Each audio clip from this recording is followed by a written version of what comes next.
I give my permission to have this video posted online as part of the Gender Stories Project. My name is Marissa, and I'm going to talk about my experience as a firefighter and the gender roles that apply to that particular job. I got hired about 12 or 13 years ago, and when I got hired in a really large group, one of the largest in our department. So there was a group of 30 of us, and there was 6 women, I believe, which was the largest group of women they'd ever hired.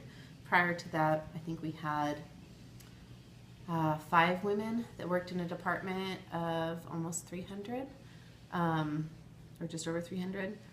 So it was still a really, really small percentage of us. And when I first got hired, I had several of the women that worked there and had worked there for a long time come up to me and give me some guidelines. Some of them made it sound like it was going to be really, really hard to be accepted as a woman on the line. They told me stories about how when they first got hired, their male counterparts, the wives, didn't like them. They didn't like the men working at the station with the women firefighters. It was a really contentious kind of relationship in a lot of ways. And it made it uncomfortable for them. So I was a little gun shy at first to be put in those situations where you're uncomfortable and you're making other people uncomfortable. But truly, I never experienced that personally. So when we work, we're 24 hours on and then 48 hours off. So 24 hours, you know, you're having breakfast with people, lunch, dinner, you're running calls, you spend the night, you know, in the same station. Usually they're separate bunk rooms, so you have your own room, but you are spending the night once every 3 days with somebody. And I think that that was really hard for some wives to accept, that their men were staying the night somewhere with other women. That was the first kind of time that somebody told me about something that, you know, might have been problematic. My husband did not have a problem. He asked me a bunch of questions, but always felt really secure and didn't have a problem with that. I think as I went out after I finished the academy and got on the line,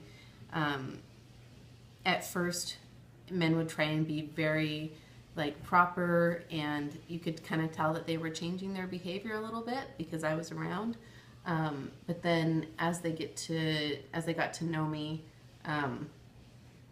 it became way more relaxed, and everybody was just kind of friends. You know, I worked with really great people on calls, and I didn't have any of those problems. I think as the fire service gets younger and younger, because a lot of older people are retiring, there's not a huge number of women that are coming in. There's not like this great influx of women coming into the service, but the generations that are being hired now have more of an open mind when it comes to gender roles, right? Because we've all grown up with women police officers and women doctors and male nurses, and, you know, men doing non-traditional, non-traditional for that gender jobs as well. So I have had a few instances with older firefighters that are about to retire that kind of felt like it would be too hard for the women that had families to pick. You know, it's either your job or your family. You can't do both. You know, they had a real problem with that.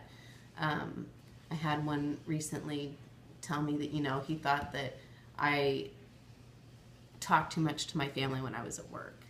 And I said, well, you know, I've got 2 young kids that are under 5, and I've got a lot going on with them, and, you know, doing childcare and everything. So I am going to talk to them at work. I'm here for 24 hours. It's going to have to happen.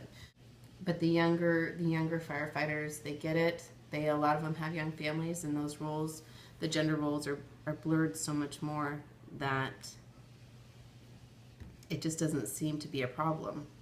And I think, you know, I was on a fire yesterday, and a woman came up to me and said, it's so nice to see a woman firefighter out here. So you want to set a good example. You want to break those stereotypical roles for young girls, I think, because when you talk about getting people into the fire service and getting women in the fire service, I think what we really need to do is plant that seed early on, like in grade school. You know, start telling girls then, explaining to them, you know, they can do these things, and having them see role models. And I think that's what will end up breaking down those gender roles. and creating more of a diverse workforce